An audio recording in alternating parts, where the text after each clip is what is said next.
노병욱 전우님, 그리고 우리 김갑자 숫자 어머님 이렇게 함께 해주셔서 참으로 환영하고 감사합니다. 우리 문병욱 전우님과 노병욱 전우님 이렇게 또 여러 교사 선생님들이 함께 계시는데요. 제가 첫 과라서 제가 오늘 맡았는데 또 우리 교사님들께서 다음 달에 또 그 이후로 또 이렇게 함께 나눠주시면 좋겠습니다.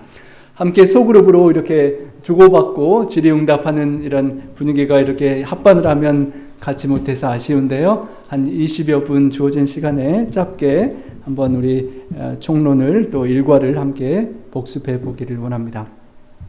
옛날과는 정말 달리 우리가 공부만 하려고 하면 어마어마한 자료들이 유튜브에 올라오는 것을 보게 됩니다. 그래서 제 신학과 동기도 이번에 하는 것을 보고 교수님들로부터 모든 유명한 목사님들이 교과를 하도 많이 올려주셔서 과연 어떤 것을 골라서 봐야 될지 다 들을 시간이 없을 정도로 그렇게 풍성한 세상인데요. 우리가 함께 이렇게 말씀에 더욱 열심을 내면, 시간 내면 우리가 얼마든지 은혜를 받을 수 있으리라 생각합니다. 우리 교재 서론은 우리 이 책을 쓴 목적에 대하여 이야기를 하면서 게티스버그의 연설을 이야기합니다. 아브라함 링컨이 1863년에 남북전쟁 사흘 만에 7,000명의 군인들이 죽는 그 끔찍한 상황을 보는 상황 속에서 정말 이 미국이 계속 지속될 것인지 이 지구상에서 사라질 것인지 궁극적인 시험대가 될 것이라고 아주 짤막하지만 세계 역사의 기억으로 남는 그런 연설을 하였는데요. 그의 연설이 명연설이 될 수 있었던 것은 확실한 목적이 있었기 때문이라는 것입니다. 사도 바울도 우리에게 에베소서를 보내고 편지를 쓸 때 확실한 목적이 있었다는 것입니다. 감옥 속에서 어려운 상황이지만 편지를 보내면서 교회를 그리스도의 몸과 성전 또 신부 그리고 군대로 비유를 하면서 하나님의 그 원대한 계획과 목적 속에서 에베소 교회의 성도들이 또 마지막을 살아가는 우리가 교회의 성도로서 어떠한 하나님의 기대와 계획과 목적 속에서 어떤 정체성을 가지고 어떻게 살아가야 하는지를 깨우쳐 주기 위해 편지를 보냈다는 것입니다. 우리가 그 목적을 잘 깨닫고 오늘을 살아가는 우리의 삶 속에 주어주신 하나님의 그 말씀을 잘 받아 순종할 수 있기를 원합니다. 특별히 책 서론 부분에 보면 시련의 시기에 예수님을 따르는 방법이라고 전체적인 총괄을 정리해 두었습니다. 그리스도교가 전해진 초기의 감동적인 경험을 뒤로 하고 에베소인들은 신앙의 의미를 잃어가고 있을 만한 그런 상황이었습니다. 거대한 도시에 세련되고 철저한 이교도적인 문화 가운데서 예수님의 제자가 된다는 것이 어떤 의미인지에 대한 실제성을 잊어버리고 낙심할까 걱정하며 바울이 편지를 보냈던 것입니다. 에베소 성도들의 충성을 가로채려 하는 모든 능력과 권세보다도 하늘에 높이 들리신 예수님을 강조하면서 그 어려운 시련의 시기에 예수님 안에서 믿음으로 승리하도록 권면을 하는 것입니다. 정말 마지막 세상을 살아가는 우리가 에베소와는 또 유사한 많은 점들을 갖고 있는 우리가 이 세대를 살아가면서 이 한기 동안 이 말씀을 깊이 연구하면서 에베소 교회처럼 사도 바울의 기대를 이루고 시련의 시기에 믿음으로 승리할 수 있는 우리가 되기를 소망합니다. 책에서는 학습 목표를 이렇게 제시합니다.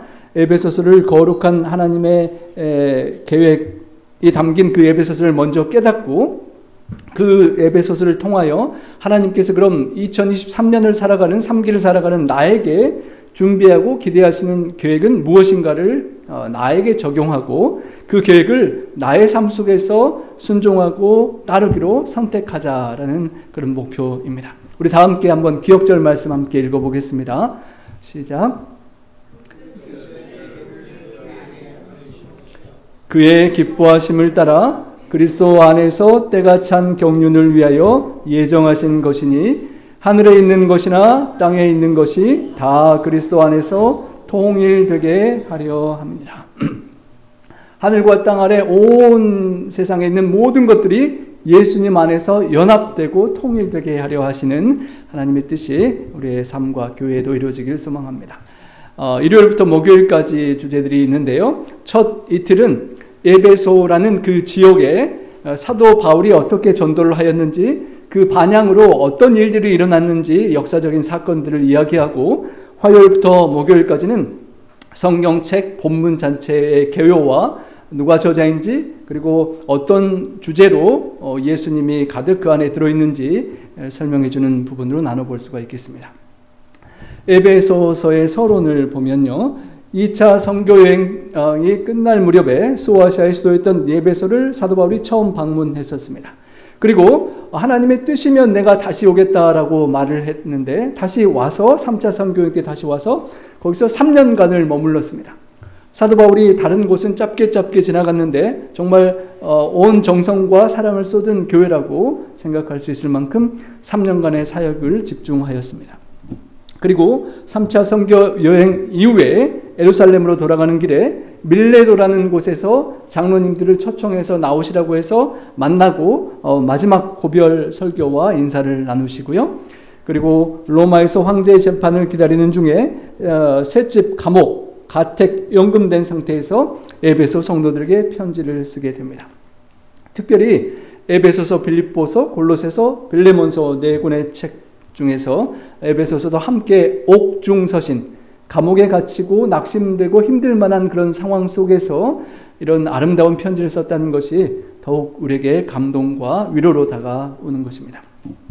연대를 중심으로 보면 52년에 처음 2차 방문을 하였고요. 53년에서 56년까지 3년간 사역하고 집중했고, 그것을 떠나서 57년에 밀레도에서 장로님들을 마지막 만나고 고별 설교하고 눈물을 흘리고, 그리고 5년여가 흐른 62년에 감옥에서 편지를 씁니다. 여러분, out of sight, out of mind라고 그러는데요. 사도 바울이 에베소를 떠나서 5, 6년 그렇게 멀리 지내고 또 바쁜 선교 활동을 하다 보면 에베소를 잊을 만도 할 것 같지 않습니까?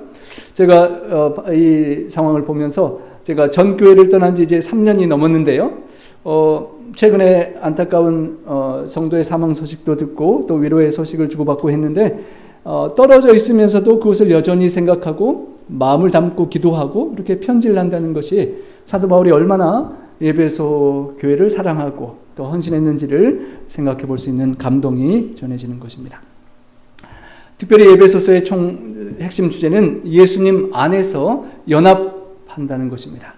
유대인과 이방인, 또 아시아 대륙과 유럽을 연결짓는 그 에베소 지역에서 연합, 노예와 자유인, 그리고 연합하기 힘든 그 수많은 분열과 갈등이 있는 곳에서 예수님 안에서 연합될 것을 가르쳐 주시는 것입니다. 비록 연합이라는 표현이 명시되어 있지는 않지만 성경 전반에 그리스도 안에서라는 주제로 연합을 가르쳐주는 귀한 교훈의 책인 것입니다. 첫 일요일 공과는 에베소와 바울 전도자를 소개하는데요.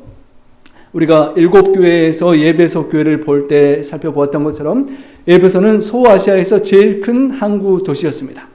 정치적으로 로마의 자유 도시였고 그 당시 수도의 역할을 했던 곳입니다.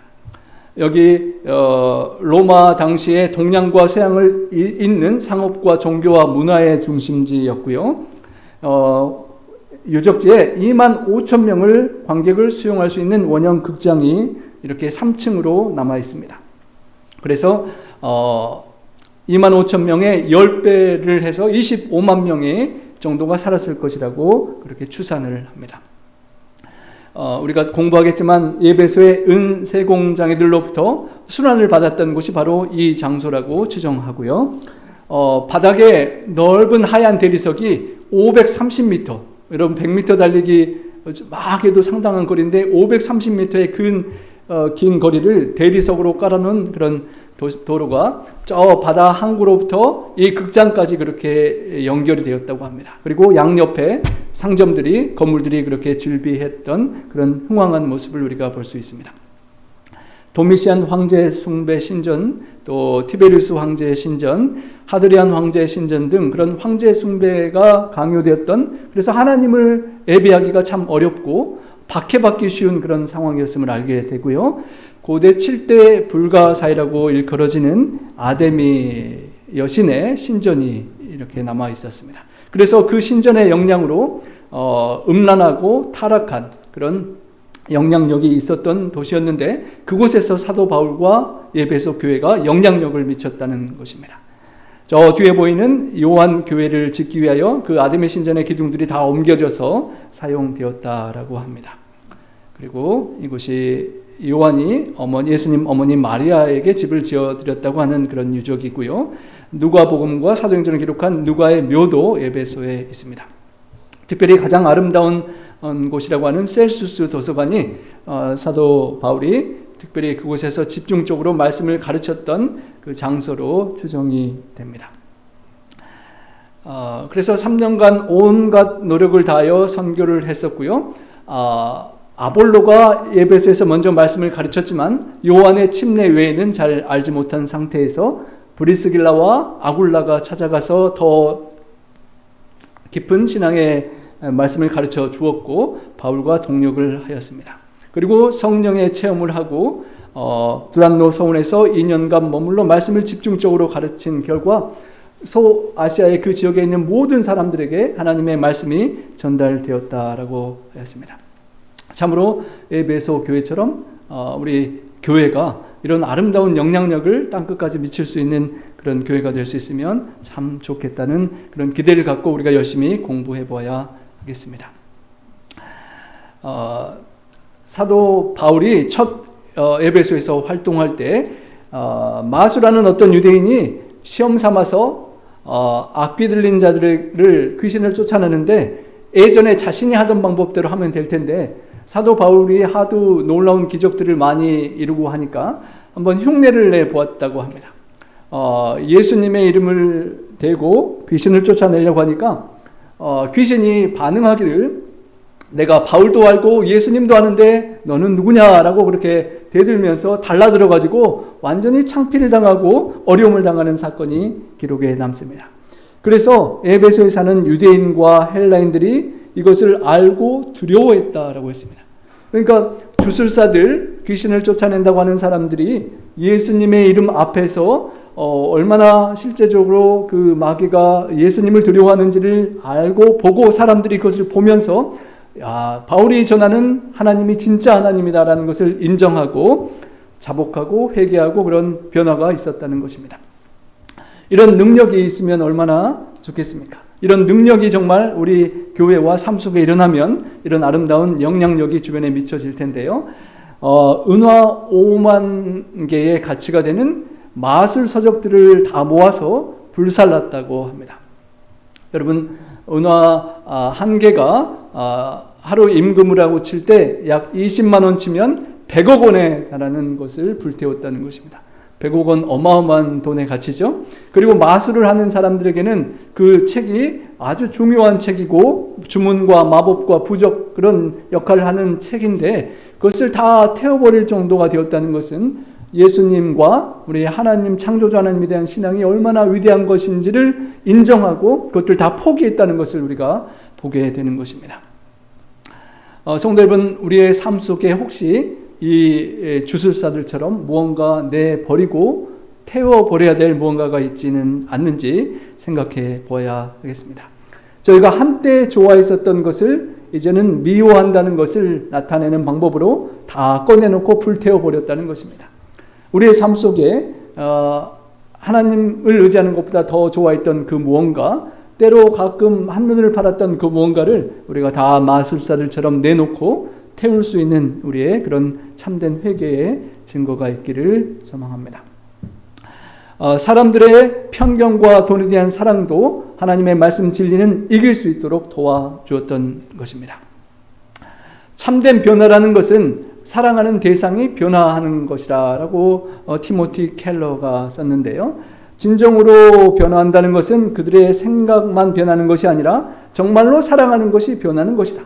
그 마술사들이 가장 돈벌이가 되고 인생에 가장 중요했던 그 마술 서적을 내놓고 불태울 수 있었던 것처럼 내가 내 삶 속에서 가장 소중하게 생각하는 그 무엇이 주님으로 예수 그리스도 안에서 주님의 뜻을 따르는 것으로 변화하는 것이야말로 우리가 하나님께 보여드리는 참된 변화의 삶의 예배일 것입니다. 저는 그 교과의 오른쪽 우측 오른쪽 아래 보면 기도문들이 나오는데 그 부분이 참 가장 마음에 와 닿는데요. 예수님께서 저를 보호하시는 분임을 항상 기억합니다. 다른 것에 의지하고 그것을 바라고 기대하는 삶을 제 삶 속에서 버리고 참된 능력의 근원이신 예수님만 바라보게 도와주십시오. 우리가 기도드려야 할 것입니다. 그 어떤 것도 다 내려놓고 하나님만 의지하는 삶이 되어야 할 것입니다. 월요일에 보면 더 큰 사건이 발생하는데요. 원형극장, 아까 그 2만 5천 명이 들어갈 수 있는 그 3층의 엄청난 극장에서 폭동이 일어나게 됩니다. 그 이유인즉 그 7대 불가사의가 되는 아데미 신전에 그 여신을 만들고 사람들이 세공업을 해서 그것을 팔아서 수많은 관광객들이 예배소 항구를 통하여 들어오면 그것을 팔고 수입원을 삼았는데요. 본문에 보면 적지 않은 벌이를 하게 하더니 우리의 이 영업이 천하여질 위험이 있을 뿐 아니라 라고 데메드리오라고 하는 은장색이 사도 바울이 우리가 만든 것이 아무것도 아닌 우상이라는 전도를 하기 때문에 비즈니스가 되지 않는다라고 말하면서 이제 폭동을 일으키게 되는 것입니다. 얼마만큼 사도 바울과 그 말씀에 증거가 능력이 있었던지 실제로 그 지역에 비즈니스 하는 사람이 비즈니스가 안 되고 평상시에 잘 팔리던 그 우상들이 팔리지 않는 그런 상황까지 벌어졌던 것입니다. 사도행전에는 이렇게 그 서유를 설명합니다. 바울을 백성들 앞에서 불법적인 행위에 대하여 무죄한 자로 인정하고 오류와 미신에 대한 그리스도교의 또 하나의 승리였다. 하나님께서는 위대한 한 관원을 일으키셔서 당신의 사도를 옹호하게 하시고 소동하는 폭도들을 저지하게 하셨다.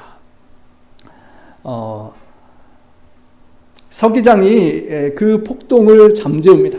그런 폭동과 환란에 아주 어렵고 힘든 상황이 벌어졌지만 그 어려운 상황 속에서도 하나님께서 마음을 감동한 한 명의 서기장이 있어서 그 폭동을 그렇게 진정시키고 오히려 그 폭동을 통하여 얼마만큼 하나님의 위대하심이 더 많은 사람들에게 그리고 예배소를 중심으로 소아시아의 교회들과 땅끝까지 복음이 퍼져나가는 그런 중요한 계기로 하나님께서 역사하셨던 것입니다. 그리고 그날 교과 하단부에 밀레도의 고별 설교의 내용이 나옵니다. 참으로 아름다운 정말 감동적인 내용입니다. 사도 바울의 그 모든 사역을 정리하는 듯한 한 그런 말씀인데요. 첫날부터 지금까지 에베소 성도님들 가운데서 바울이 어떻게 행했는지를 여러분이 잘 압니다라고 말합니다. 얼마나 성실하고 열심히 부지런히 가르치고 선교했던지 다 아시지 않느냐고 그렇게 말을 하는 것입니다. 그리고 마지막 부분에는 이 모든 수고와 함께 제가 비록 여러분을 마지막으로 보고 떠나지만 이 은혜의 말씀에 부탁한다라고 그렇게 간청을 합니다. 비록 사도 바울이 없어진다 할지라도 전해드렸던 말씀과 하나님의 말씀을 붙잡고 있으면 믿음으로 든든히 서고 이 교회를 하나님의 뜻대로 계속 이끌어갈 수 있을 것이라고 그렇게 호소하고 눈물의 작별 인사를 나누는 것을 보게 됩니다. 시간이 있으면 정말 이 본문은 참으로 아름다운 감동적인 내용인데요. 더 깊이 개인적으로 한번 살펴보시길 바랍니다. 사도 바울이 예배소 성도들을 섬길 때 주를 섬기는 것처럼 성도들을 주님처럼 섬겼다고 고백합니다. 성령에 매여서 예루살렘으로 가는데 무슨 일을 당할지 모르고 죽을 것 같은 상황 속에서도 기별을 마지막까지 전하는 바울의 모습을 봅니다. 결박과 환란이 기다리지만 우리가 너무도 잘 아는 성경 구절, 내가 달려갈 길과 주 예수께 받은 사명, 하나님의 은혜의 복음을 증언하는 일을 마치려 하면은 나의 생명조차 귀한 것으로 여기지 않는다라고 말하며 내가 그렇게 이제 떠나가니까 우리 예배소의 장로님들께 제가 여러분의 피와 영혼들의 피에 아무 거리낌 없이 다 전했던 것처럼 여러분도 하나님의 피로 사신 교회를 돌보게 하셨으니 그렇게 신실하게 하나님의 교회를 돌봐달라고 부탁을 하고 가는 것입니다. 그리고 하나님의 은혜의 말씀을 붙잡고 장로님들이 계속 섬기시면 예수님께서 친히 주신 바 주는 것이 받는 것보다 복되다는 말씀을 기억하고 섬기기를 그렇게 기대하며 바울은 눈물의 이별을 하는 것입니다.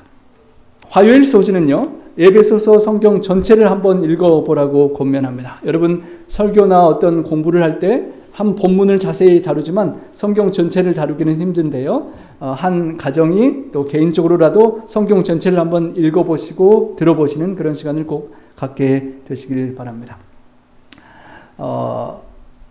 예수님께 접근하는 것에 따라서 서로 가까워질 것이다 라는 시대의 소망이 참으로 마음에 와닿습니다. 우리 각자가 예수님께 얼마만큼 가까이 가느냐에 따라서 서로가 가까워지고 교회와 나와 이웃 사이가 가까워진다는 것을 기억하면서 우리가 말씀을 이번에 더욱 깊이 연구하고 주님 안에 주님께 가까워지면 우리의 모든 관계들이 더욱 가까워지고 회복될 수 있게 될 것입니다. 사도 바울이 감옥에서도 에베소 교회를 위하여 편지하고 기도했던 것처럼 우리가 어떤 어려운 상황이 있다 할지라도 교회를 위하여 또 이웃들을 위하여 기도할 수 있는 우리가 되기를 바랍니다. 수요일에는 그 당시의 에베소서인데요. 사도 바울이 내 스스로 나 바울이 갇힌 나는 그리스도의 교회에 대하여 말하노라 라고 표현하면서 나 바울이 그 편지를 썼다라고 소개를 합니다.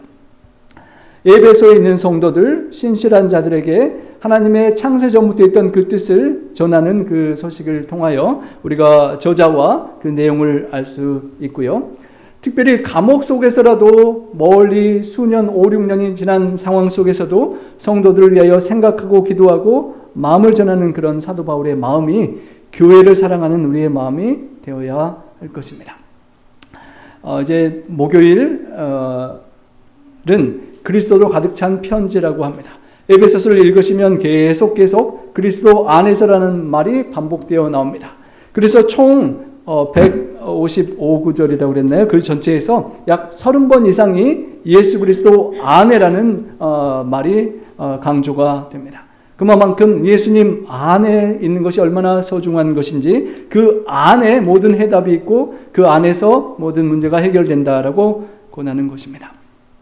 특별히 에베소서에는 교회론이 나오고 교회를 비유를 한 4가지가 나오는데요. 특별히 몸의 지체, 그리스도의 머리 되신 예수 그리스도 안에서 한 형제 자매가 지체가 돼서 다 연결되어 있는 한 몸이다. 서로 연합하기를 강조합니다. 또 둘째로는 성전으로 한 건물로 연결된 주춧돌 되시는 예수님 안에서 서로 연결되어 성전이 되어가고 그리스도 안에서 함께 지어져 간다라고 표현했고요. 또 신랑이신 예수님께서 다시 오실 것을 기다리는 그 아름다운 결혼식을 기다리고 있는 순결하게 믿음을 지키고 살아야 될 신부로 비유합니다. 재림을 기다리면서 그리고 마지막으로 믿음의 군사로서 선악의 대쟁투를 에베소의 그 문화 속에서 복음으로 싸웠던 바울처럼 마지막 때에 죄악 세상에서 복음의 군사로서 이 악의 세력을 거슬러 올라가는 그런 믿음의 군사로 또 비유를 합니다. 특별히 교회 증언 5권이 제 마음에 와 닿았습니다. 교회 안에서의 분열은 세상 앞에서 그리스도교 신앙의 욕을 돌리고 진리의 원수들에게 그들의 길을 정당화시킬 기회를 준다.